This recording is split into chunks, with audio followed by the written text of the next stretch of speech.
Yang pertama, gunakan 1 sehingga 10 Zulhijjah.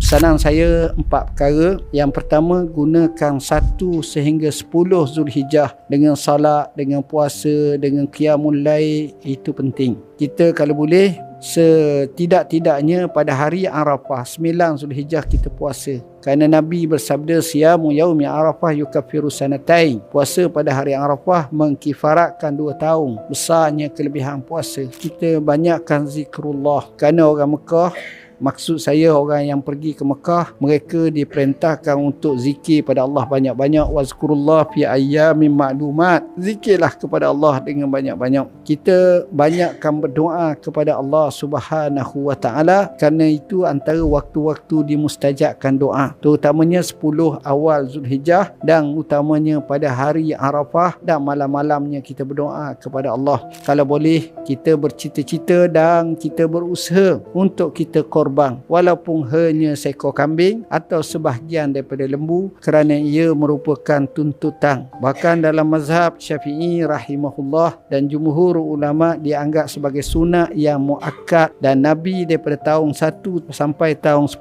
Hijrah ketika di Madinah tak pernah luput daripada melaksanakan ibadah korban. Bahkan pada tahun terakhir hidup Nabi 100 ekor unta dia korban. Nak gambarkan bahawa peri pentingnya kita melaksanakan ibadat kurban jika sekiranya kita berkemampuan. Mudah-mudahan